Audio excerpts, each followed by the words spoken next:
Alors, mon domaine d'activité, ce sont les énergies renouvelables, dans lequel j'ai créé une entreprise il y a 12 ans et que je viens de revendre. Et donc maintenant, j'ai décidé de donner avec l'ACDI, puisque je suis en milieu de vie, 45 ans, l'espérance de vie, de changer complètement.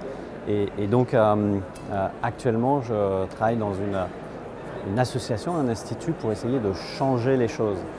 Faire une sorte de révolution de la bienveillance, donc tout à fait en lien avec l'écologie humaine. Donc c'est vraiment devenu très important quand j'ai réfléchi sur qu'est-ce que je souhaitais faire actuellement de ma vie. Et là, je me suis dit, il y a un immense besoin en fait, de trois choses, de formation, d'action et peut-être même d'action politique pour essayer de réveiller les cœurs sur l'essence de la vie et finalement se faire du bien à soi, faire du bien aux autres. Alors, très concrètement, je donne un exemple. Actuellement, un de mes projets, une de mes ambitions, c'est d'essayer d'écouter les personnes en fin de vie notamment. Donc je vis à Bruxelles en Belgique et nous sommes dans un pays très meurtri depuis une douzaine d'années avec les lois sur l'euthanasie notamment, mais tout simplement avec la solitude. Et donc un petit projet très concret, très simple, c'est d'essayer de créer justement une ligne d'écoute pour écouter simplement et pouvoir accompagner les personnes en fin de vie, les aidants qui eux-mêmes se dévouent ou tout simplement des personnes dans le monde médical qui rencontrent finalement ces situations peut-être de solitude ou de souffrance.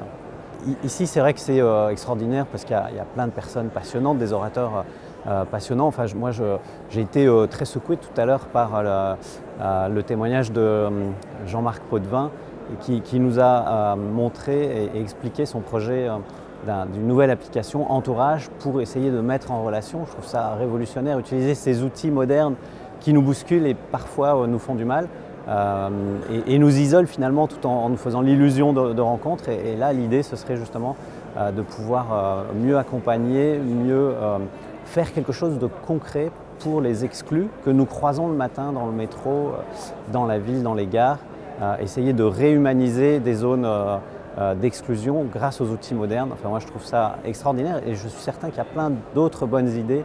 Je discutais ensuite dans la salle et j'entendais des jeunes qui disaient mais nous ce qu'on voudrait c'est créer une application pour mettre en relation des gens qui ont du temps, des bénévoles et des associations qui ont des idées et peut-être des moyens. Donc toutes ces idées, je trouve ça un foisonnement d'idées extraordinaires pour redonner du sens et amener justement plus de bienveillance dans notre monde. Comment remettre l'humain ? Je pense que sans doute mon geste, ça va être de faire un compte rendu et de le diffuser à mes amis.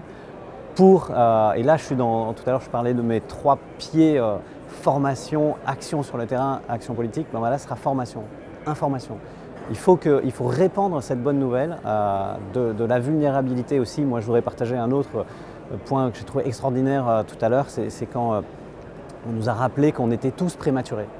Moi, ça me touche beaucoup parce que voilà, on est des prématurés et nous, les parents, on doit accompagner des enfants avec de l'amour pour les faire grandir. Et c'est cette vulnérabilité qui est notre force et qu'on a tendance à nier aujourd'hui. Merci.